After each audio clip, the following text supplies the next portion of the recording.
Broadcasting live from WOUB TV in Athens, this is Newswatch. A Nelsonville man who shot and killed a local bar owner is heading to prison for nearly 30 years. Good evening, I'm Mackenzie Pyatt. Thanks for joining us. 23-year-old Taylor Allen Mills was sentenced today after pleading guilty to numerous felony charges. The charges include involuntary manslaughter, carrying a concealed weapon, illegal possession of a firearm on liquor permit premises, and tampering with evidence. He was arrested in December 2015 after shooting Mine Tavern owner Tim Coker at the bar on the public square in Nelsonville. Mills can't file for early release until he has served 22 years of his 27.5-year sentence. The Athens City School District Board of Education is meeting right now to discuss the future of the schools. The facility steering committee will give a presentation about the three options for the district, including the consolidation into one mega school. It was decided at a past meeting that the plan would be approved tonight. The city of Nelsonville has written a support letter to purchase Nelsonville homes for seniors. The remodeling of the complex would cost more than $5 million to house low-income seniors and those with disabilities. In addition, a one-room community space would be dedicated to an on-site health clinic and open to those with behavioral health needs. The Wayne National Forest is seeking public comments on a proposal that would change fees to hopefully attract more tourists. The proposal calls for reducing trail permit fees for off-highway vehicles and eliminate fees for horses and mountain bike users. Camping fees would also be adjusted. The public comments are being accepted via email, letter, or phone until the end of July. Athens City Council was presented the highlights of a new sustainability plan on Monday. The Athens Messenger reports the plan was developed with substantial public input. The many recommendations include reducing water and energy consumption, increasing middle to low-income housing in the area, and incentivizing local startup companies. The Athens Sustainability Action Plan will present the full 30-page document to Council next Monday. 41 members of the English faculty are taking steps to reach out to students regarding the sexual harassment allegations against English professor Andrew Escobedo. According to the Post, the faculty sent an email yesterday saying the department is reaching out for outside help to start a conversation between students and faculty. The letter also stated the department is taking steps to, quote, create an environment of trust, respect, and support. Interim President David Discutner has moved to dismiss and detenure Escobedo after an investigation by the Office of Equity and Civil Rights. Also drawing lots of attention on OU's campus is a proposal by Governor John Kasich. The governor's proposal would allow universities to charge students $300 per year for textbooks, a fraction of the actual cost. OU's Student Senate voted to not have the university to have control of the textbooks, and students across campus agree. Newswatch reporter Rachel Cherry reports. Probably 300 and 350. This whole year, well over 500. Probably like $600. Ohio University students pay hundreds of dollars on textbooks each year, and those expenses quickly add up. So I had a couple huge textbooks that were well over $200 a piece, and then you'd have to buy key codes and access codes, and then you'd have to buy workbooks. In his budget plan, Governor Kasich proposes shifting those costs, requiring universities to provide textbooks, but allowing them to charge $300 to cover the cost. The Student Senate passed a bill last night opposing that plan. The group believes it would cost too much for the university. Students have found other ways to save. There are a lot of ways that you can get out of spending so much money on textbooks, and I don't think people are taking that into consideration. There are many options for students to buy textbooks. You could buy it at a traditional bookstore, check out a book from the library, borrow from a friend, and the most common way to save, the internet. Yeah, I mean, I think there are a lot of different ways that kids can get textbooks. They can get them for a couple of dollars if they're really old off online. And the costs also vary from class to class. And for my media classes, more of them are online, so you don't have to pay for them. Yes, I know math and science were much more expensive. While they oppose the governor's plan, the Student Senate agrees that textbooks are too pricey and is looking for a plan to fix that. Thanks, Rachel. Kasich's proposal could force universities to limit the number of hours students can take in a semester. That means even higher costs to students in the long run.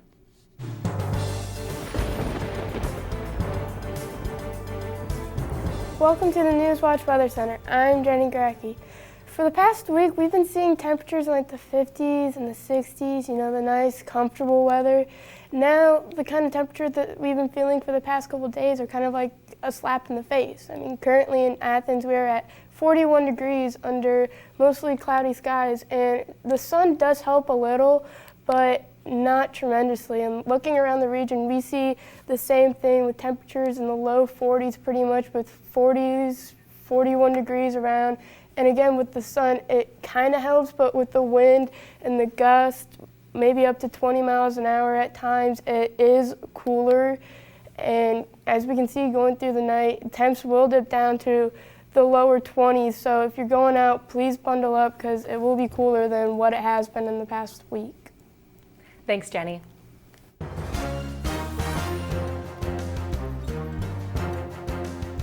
Data analytics have become a key strategy for businesses across the country. The practice may be introduced into Ohio's government soon.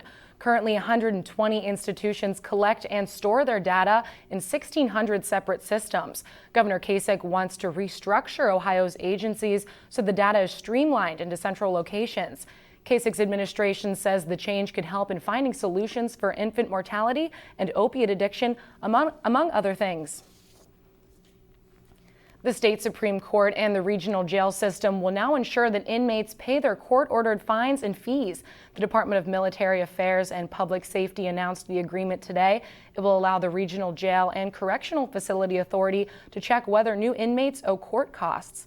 A jail can withhold money in an inmate's possession and redistribute it to where they owe fines and fees.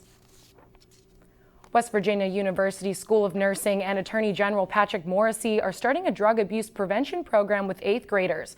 They are trying to raise awareness about opioid abuse prevention. The students and Attorney General will share information with students in 6 different counties. Morrisey's office said it would coordinate events and travel to each with the nursing students. The first stop is Thursday at Mountaineer Middle School in Morgantown. President Trump's health care plan clears a key hurdle, plus a breakdown of the president's budget released earlier today. These stories and more when Newswatch returns.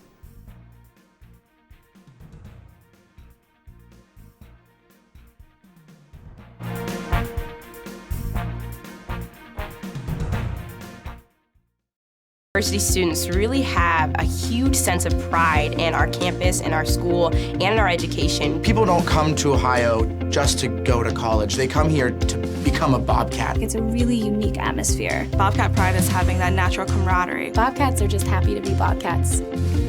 My favorite time of year at Ohio has to be homecoming. When the alumni come back, you can see that the love of this university doesn't fade. Once you're a Bobcat, you're always a Bobcat.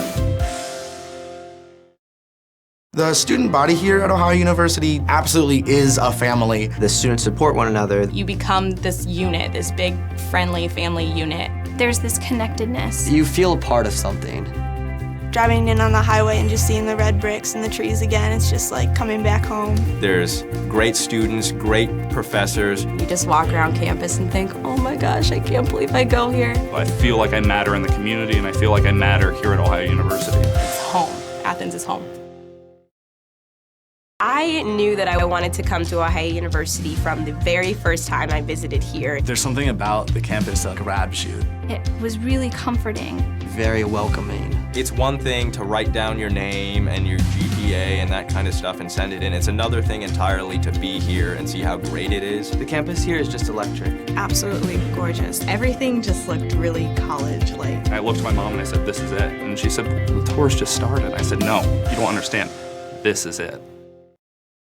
My professors really care. They care about my grades, they care about my opportunities, they care about my experiences, they want me to succeed. They give those opportunities to the students. My professors have been extremely approachable. Literally, their door is always open. You can go to them with pretty much anything. Everyone knows your first and your last name and where you sit in the classroom. I really never feel like I'm being talked down to or just being taught material. I always feel like I'm having a conversation. And they want to share those opportunities and those experiences with us.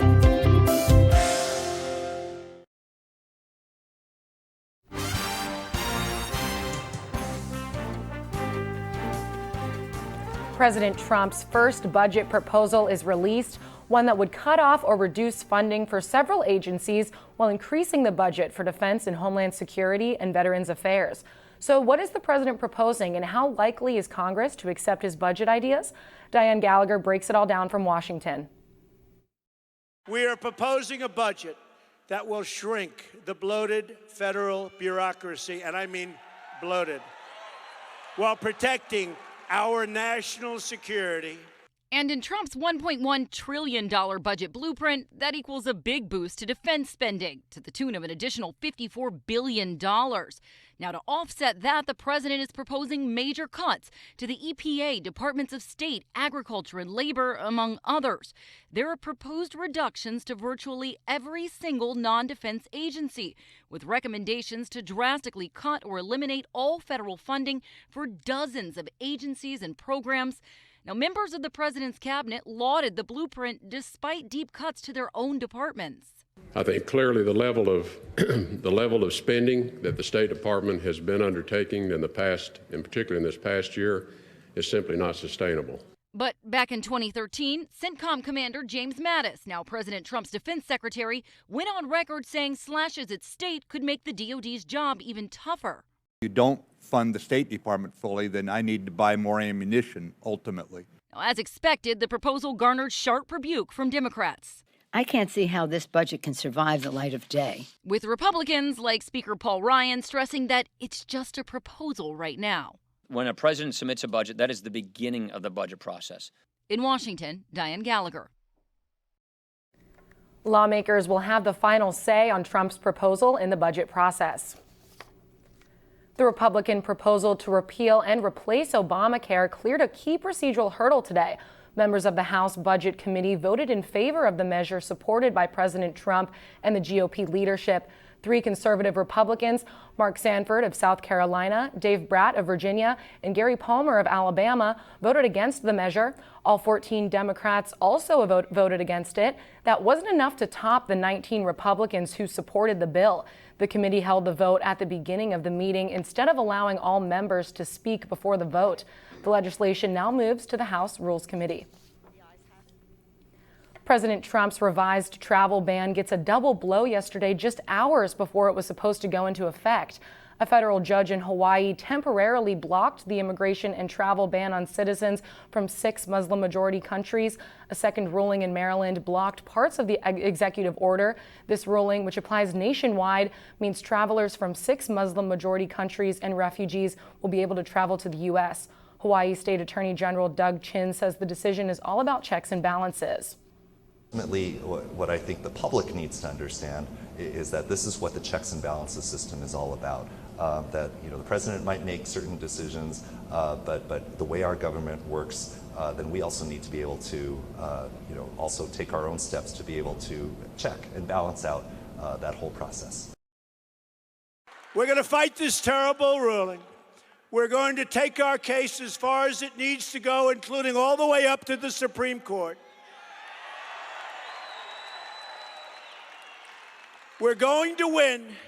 We're going to keep our citizens safe. And regardless, we're going to keep our citizens safe. Believe me.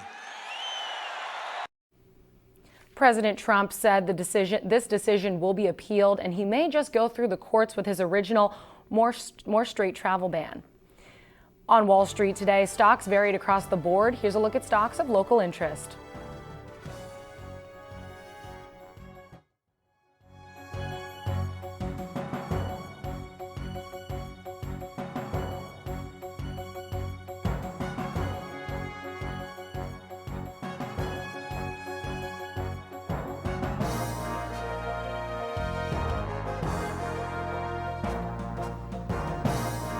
This week's winter weather is taking a toll on more than just travel. Farmers are feeling the freeze as well. That story's still ahead.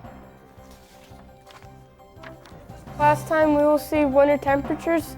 And when is the next chance of precip? That plus your extended forecast next on Newswatch. professors really care. They care about my grades, they care about my opportunities, they care about my experiences, they want me to succeed. They give those opportunities to the students. My professors have been extremely approachable. Literally, their door is always open. You can go to them with pretty much anything. Everyone knows your first and your last name and where you sit in the classroom. I really never feel like I'm being talked down to or just being taught material. I always feel like I'm having a conversation. And they want to share those opportunities and those experiences with us. Ohio University students really have a huge sense of pride in our campus, in our school, and in our education. People don't come to Ohio just to go to college. They come here to become a Bobcat. It's a really unique atmosphere. Bobcat pride is having that natural camaraderie. Bobcats are just happy to be Bobcats. My favorite time of year at Ohio has to be homecoming. When the alumni come back, you can see that the love of this university doesn't fade. Once you're a Bobcat, you're always a Bobcat. I knew that I wanted to come to Ohio University from the very first time I visited here. There's something about the campus that grabs you. It was really comforting. Very welcoming. It's one thing to write down your name and your GPA and that kind of stuff and send it in. It's another thing entirely to be here and see how great it is. The campus here is just electric. Absolutely gorgeous. Everything just looked really college-like. I looked at my mom and I said, "This is it." And she said, "The tour's just started." I said, "No, you don't understand. This is it." The student body here at Ohio University absolutely is a family. The students support one another. You become this unit, this big, friendly family unit. There's this connectedness. You feel a part of something. Driving in on the highway and just seeing the red bricks and the trees again, it's just like coming back home. There's great students, great professors. You just walk around campus and think, oh my gosh, I can't believe I go here. I feel like I matter in the community, and I feel like I matter here at Ohio University. It's home. Athens is home. This year's National Cherry Blossom Festival in Washington officially begins Thursday, but the star attraction may be a no-show after this week's frigid cold, snow, and ice. Richard Reeves reports. You see that little black spot right there? That means the flower's dead. The inside of a blueberry bud tells Ben Butler what he already suspects. A few more days like this, we'll be in real trouble. They grow 18 acres of blueberries and 16 acres of strawberries here at Butler Orchards. But a 15-degree overnight cold snap is the very definition of weather whiplash. With 7 days in the 70s in February, which is unheard of, and then 15 degrees here this morning, it's really throwing our plants out of whack. Some of the buds contain ice, others do not. Butler fears his farm faces a 15 to 20% loss. If it's dark in there, it means they're zapped and dead, and if they're still green, it means they're still good. The Butlers aren't the only ones facing these cold temps. Directly, it impacts our business. At the Benke Nursery in Beltsville, growers are in the process of hardening off, getting plants used to colder temperatures. The greenhouse here is 55 degrees during the day and 34 at night. Even plants outside in these pots have a good chance of recovering, but the cold is simply keeping people away from gardens. We were anticipating an early spring, but now we just have to wait and see. Mother Nature is not cooperating. Some of the famous cherry blossoms were damaged from the storm, but some trees are expected to bloom in time for the festival next week.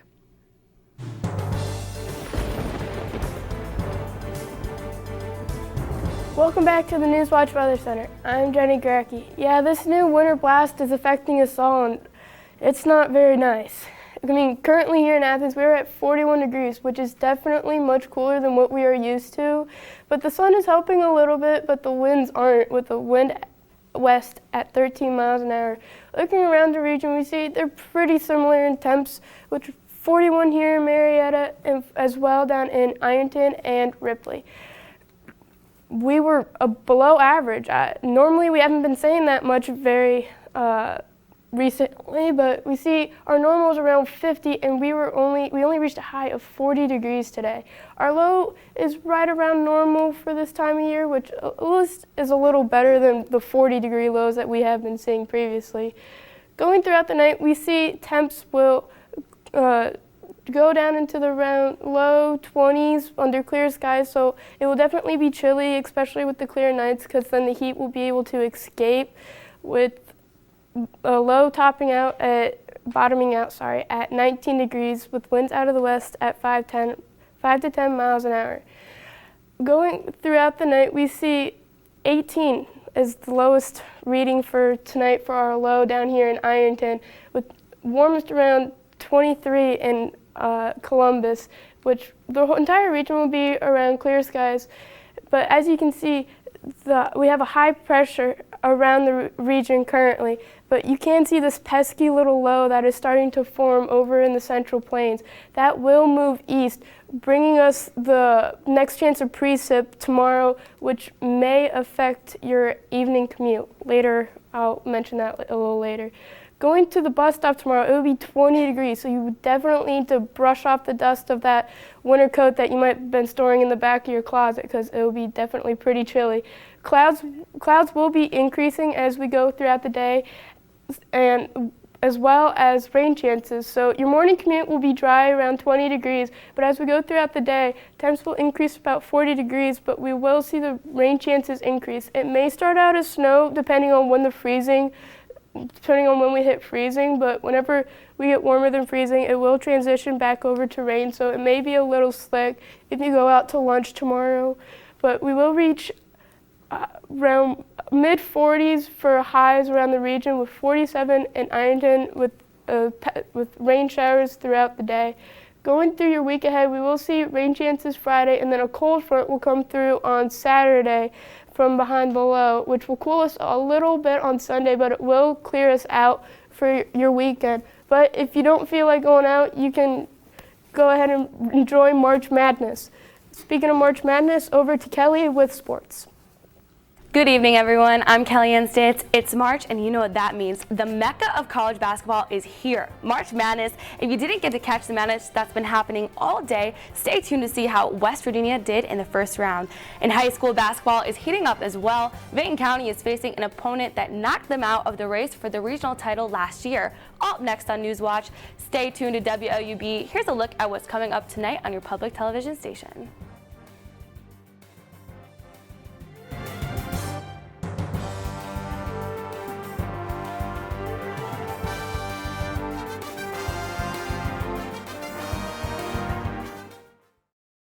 Everybody here at Ohio University absolutely is a family. The students support one another. You become this unit, this big, friendly family unit. There's this connectedness. You feel a part of something. Driving in on the highway and just seeing the red bricks and the trees again, it's just like coming back home. There's great students, great professors. You just walk around campus and think, oh my gosh, I can't believe I go here. I feel like I matter in the community, and I feel like I matter here at Ohio University. It's home. Athens is home. Ohio University students really have a huge sense of pride in our campus, in our school, and in our education. People don't come to Ohio just to go to college. They come here to become a Bobcat. It's a really unique atmosphere. Bobcat pride is having that natural camaraderie. Bobcats are just happy to be Bobcats. My favorite time of year at Ohio has to be homecoming. When the alumni come back, you can see that the love of this university doesn't fade. Once you're a Bobcat, you're always a Bobcat. My professors really care. They care about my grades, they care about my opportunities, they care about my experiences, they want me to succeed. They give those opportunities to the students. My professors have been extremely approachable. Literally, their door is always open. You can go to them with pretty much anything. Everyone knows your first and your last name and where you sit in the classroom. I really never feel like I'm being talked down to or just being taught material. I always feel like I'm having a conversation. And they want to share those opportunities and those experiences with us. I knew that I wanted to come to Ohio University from the very first time I visited here. There's something about the campus that grabs you. It was really comforting. Very welcoming. It's one thing to write down your name and your GPA and that kind of stuff and send it in. It's another thing entirely to be here and see how great it is. The campus here is just electric. Absolutely gorgeous. Everything just looked really college-like. I looked at my mom and I said, "This is it." And she said, "The tour's just started." I said, "No, you don't understand. This is it."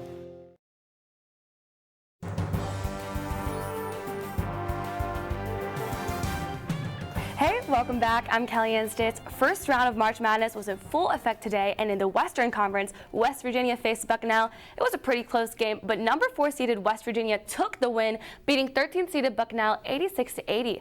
For West Virginia, Tariq Phillip led the team in scoring, tallying 16 points for the Mountaineers. The Bison held the Mountaineers to a close game, shooting 45.8% from field goal range, while West Virginia shot 45.5% from field goal range.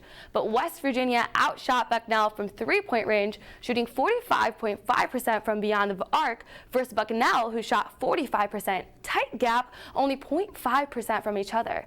And some score updates in the Western Conference. #1 seeded Gonzaga defeated South Dakota State 66-46. 5th seeded Notre Dame outbeat 12th seeded Princeton in a close game, coming down to a missed shot from Princeton that could have tied up the game. Final 6 seed 58 in the East. 5th seeded UVA beat 12th seeded UNC Wilmington 76-71, and Butler defeated Winthrop 76-64. Only 2 teams from our Hardwood Heroes coverage are left in the state playoffs. One of those teams being Vinton County. The Vikings are playing in the Division II regional semifinals for the 2nd straight year. Last season, the Vikings were knocked out in the round by last year's champions, John Glenn. But this time around, Vinton County will be playing the Meadowbrook Colts. The Vikings are ranked 10th in the state, while the Colts, who are ranked 14th. Game time is set for 6:15 at the Convocation Center. The Waterford Lady Cats head to Columbus tonight to defend their crown in the state semifinals. The Wildcats are 23-3 for the season and will face the Jackson Center Lady Tigers, who are 21-4 on the season for Waterford. This is their 3rd straight appearance in the state Final Four. They hope that their experience at this level will carry them to another title. For coverage of these games, make sure to check out Hardwood Heroes on YouTube for game recaps. Tip-off is set for 6:15 at Ohio State's Scott Steen Center. The Ohio women's track and field is traveling to Bob Davidson kickoff hosted by High Point University tomorrow. The 2-day event will begin tomorrow at 1 p.m. and again on Saturday at 9 a.m. 24 Ohio athletes placed in the top 10 in the last week's event, totaling 73.5 points for Ohio and a 3rd place finish. The event this weekend, though, is held at the Dick Vert Stadium. On to some hockey action. The Blue Jackets' regular season is winding down, just 14 games left. The Blue Jackets have been playing some solid hockey for the month of March, winning the last 5 games of their 7 games. Tonight, they take the ice again, hosting the Florida Panthers. If the Jackets clinch a win tonight, they can move up to the 2nd place in the Metropolitan Division. Game time is set to begin at 7 p.m. Back onto the court, the Cavaliers will host the Utah Jazz tonight at 7 p.m. Kyle Korver's first game as a Cavalier was against the Jazz, and tonight he may make his return against Utah again. Korver has been out with a sore left foot since March 9th and is expected to play in tonight's game. The Cavs still lead the Eastern Conference with 44 total wins. The Jazz won the last 2 games against the Cavs, but check it out, they have yet to beat them in Cleveland since March of 2012. I'm Kellyanne Stitz, and that's all we have for sports today. Back to you, Mackenzie. Thanks, Kellyanne. A stray dog left for dead in the cold weather is now training with the Stark County Fire Department. Halligan, a 2-year-old lab and pit bull mix, is training to become a station therapy dog with North Lawrence firefighters. A Stark County engineer rescued the dog from sub-freezing temperatures back in December. He had frostbite covering his body and almost died. The department took him in to get him back to health and then decided to keep him. Halligan is named after an all-purpose tool firefighters use to force entry into a structure. Now let's send it over to Jenny for a final look at weather. Our week ahead looks pretty soggy for the next couple of days, but as we go throughout the weekend, we will dry out on Sunday with a chance of rain on Monday, drying out again later on next week. Back over to Mackenzie for a wrap-up. Thanks, Jenny. And that does it for our broadcast this evening. Thanks for watching. I'm Mackenzie Pyatt. Stay tuned for the PBS NewsHour coming up next. And remember, you can find the latest news anytime at WOUB.org. Have a great night.